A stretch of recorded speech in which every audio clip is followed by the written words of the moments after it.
तो क्लास 7 के ज्योग्राफी के रिवीजन में आपका स्वागत है। और अब हम देखेंगे चैप्टर नंबर 1। चैप्टर नंबर 1 का नाम है आवर इन्वायरमेंट। इसमें पहला है what is an ecosystem. It is a system form by interaction of all living organism with each other and with the physical and chemical factor of environment in which they live.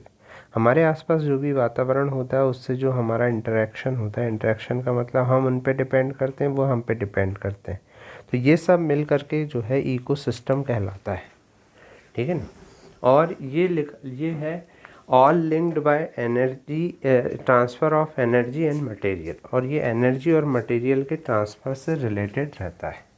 फिर है second, what do you mean by natural environment.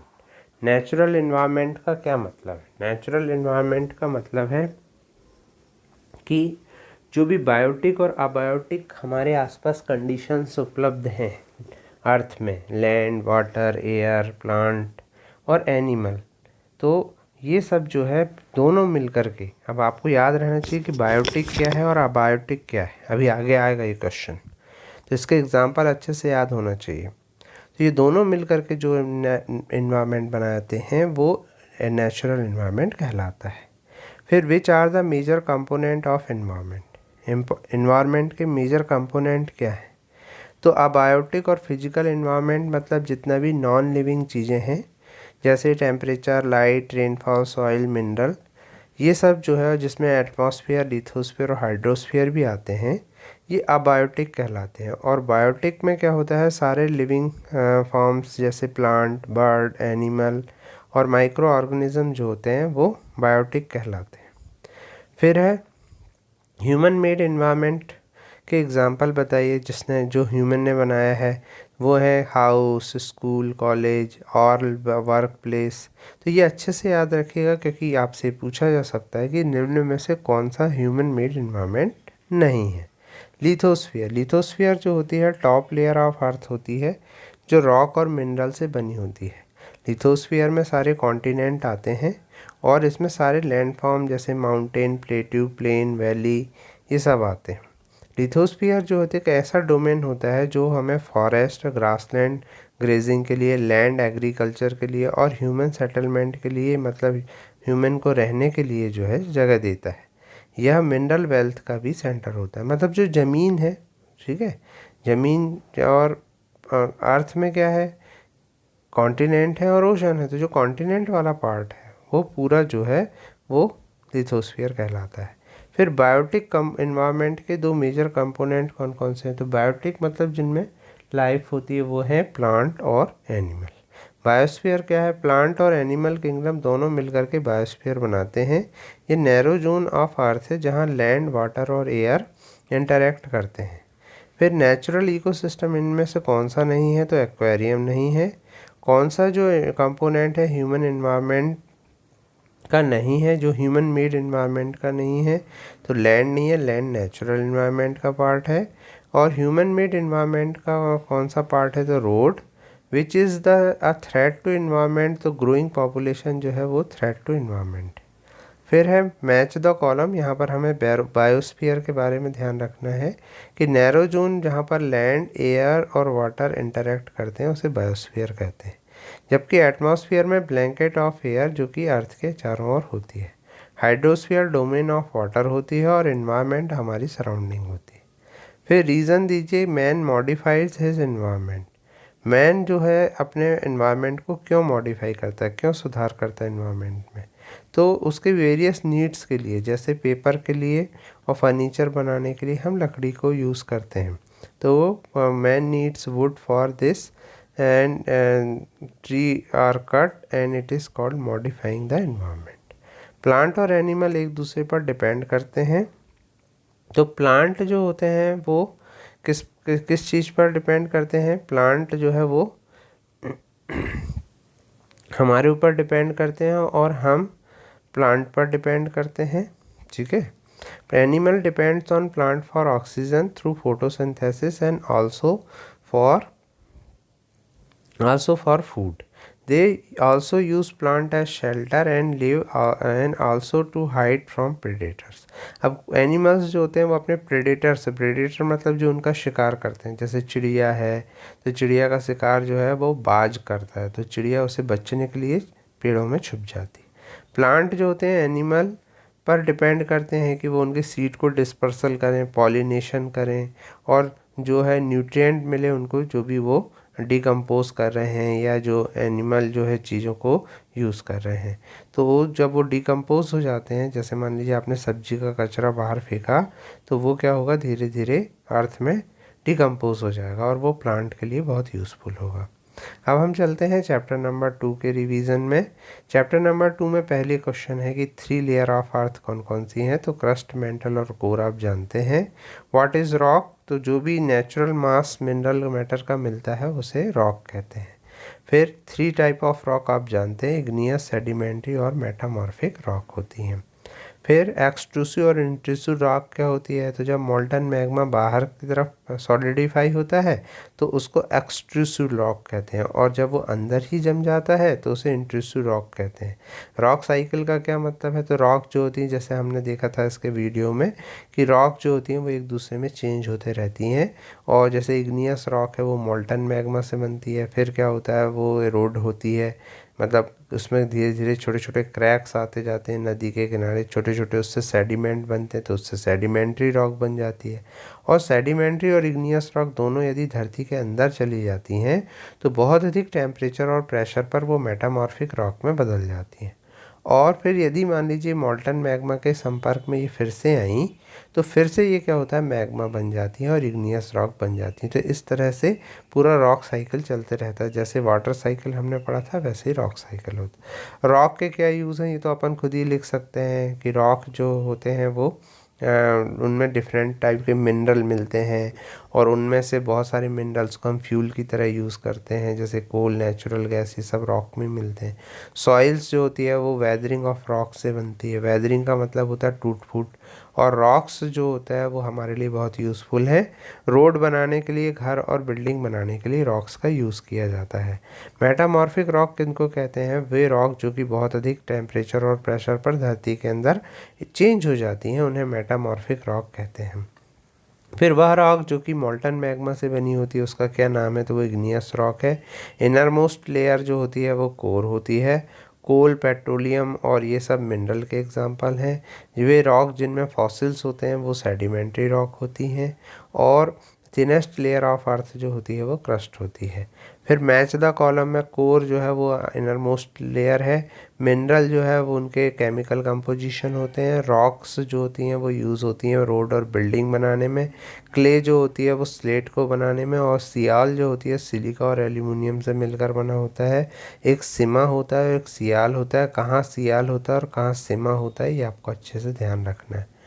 ठीक, फिर आगे बढ़ते हैं कि हम जो है सेंटर ऑफ अर्थ में क्यों नहीं जा सकते, क्योंकि सेंटर ऑफ अर्थ जो है धरती के अंदर, वो जो है धरती के अंदर वाले सेंटर ऑफ अर्थ में, जहाँ जिसको कोर कहते हैं, तो वहाँ इसलिए नहीं जा सकते क्योंकि वहाँ 4400 डिग्री सेल्सियस टेम्परेचर है, और वहाँ पर क्या है वो जो है मोल्टन रॉक्स हैं। सेडिमेंट्री रॉक्स जो होती हैं वो सेडिमेंट से बनती हैं, क्योंकि स्मॉल जो पार्टिकल होते हैं रॉक्स के उनको सेडिमेंट कहा जाता है, और जब ये ट्रांसपोर्ट और डिपोजिटेड होते हैं विंड के द्वारा तो इसके कारण जो लेयर बनती है उसको सेडिमेंट्री रॉक्स कहते हैं, लेयर ऑफ रॉक बनती है।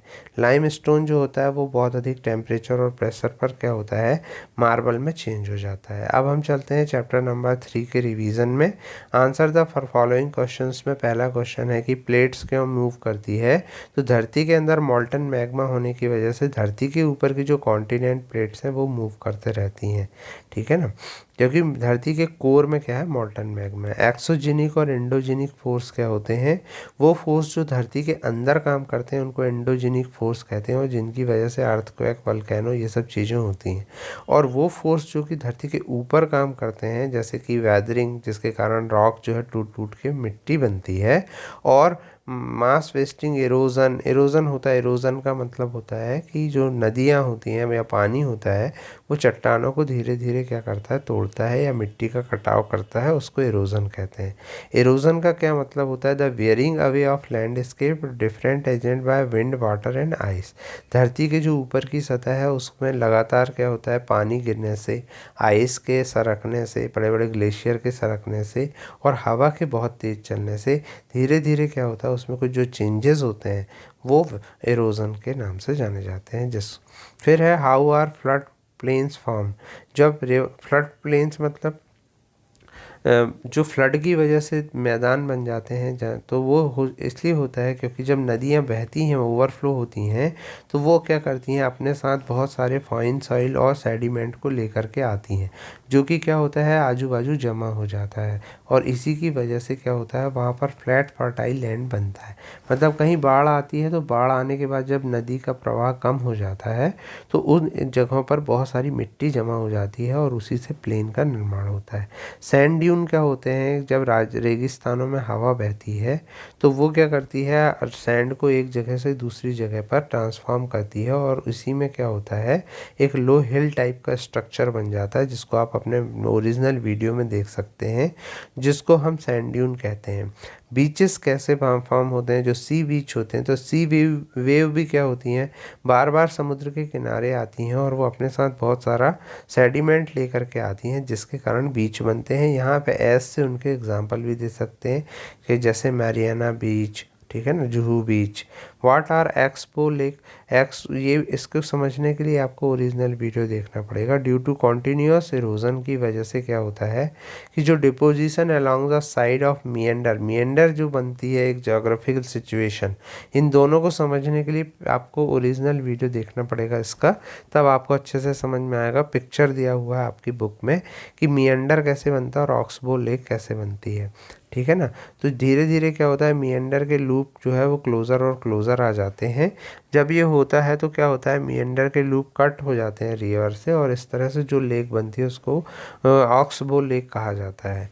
फिर है, इसके पिक्चर आप देखेंगे तो ज़्यादा अच्छे से समझ में आएगा। Which is not an erosional feature of sea waves. तो सी वेव्स इरोजन की वजह से नहीं बनता, ये जो है सेडिमेंट के डिपॉजिट होने से बनता है, इसलिए इसमें आएगा बीच। बाकी क्लिफ और सी केव इरोजन की वजह से बनती हैं। फिर है deposition feature of a glacier. Glacier का डिपोजिशन फीचर क्या है, मोरेन। फिर उसके बाद है which is caused by sudden movement of earth. Sudden movement of earth से क्या होता है, तो सडन मूवमेंट ऑफ अर्थ से जो है वो फोल्डिंग होती है। यहाँ वल्केनो लिखा है, सडन मूवमेंट ऑफ अर्थ से या तो अर्थक्वेक होता है या फोल्डिंग होती है।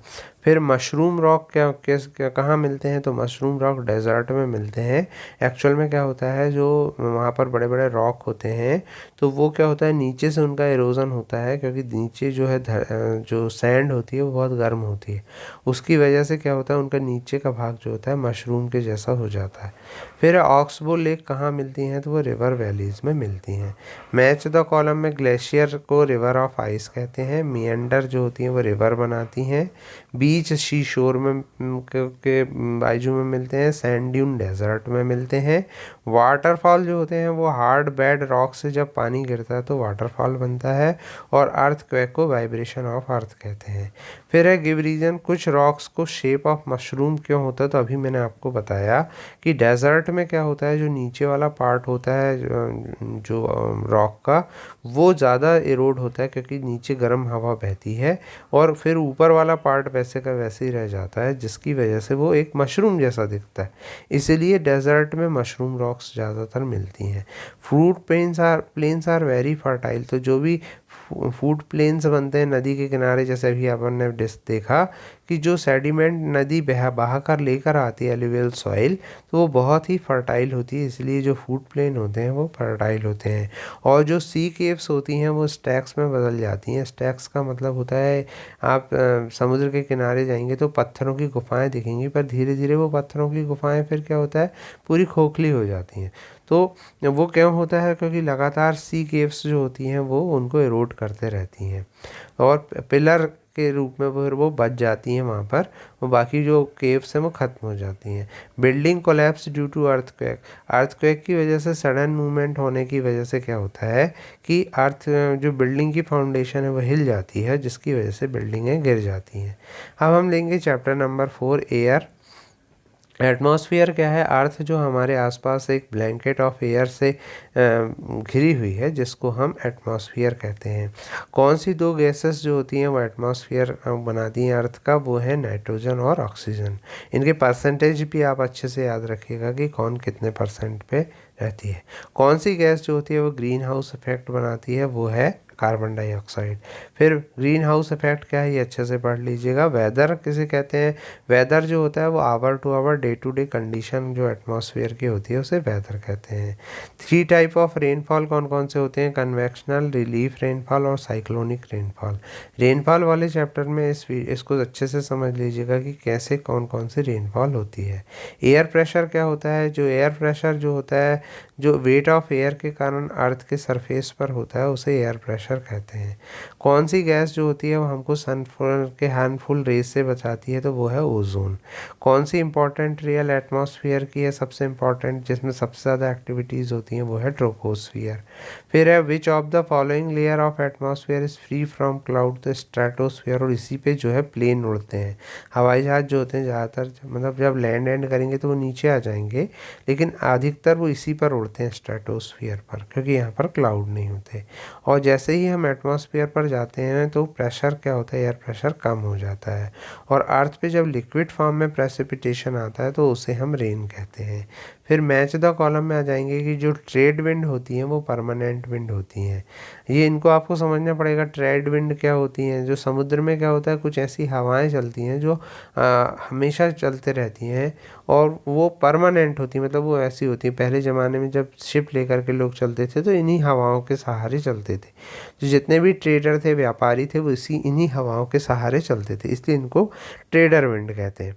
लू जो होती है, लू गर्मी में चलती है हमारे यहाँ, so local wind Uttar Pradesh के कुछ इलाकों में और मध्य प्रदेश में भी चलती है।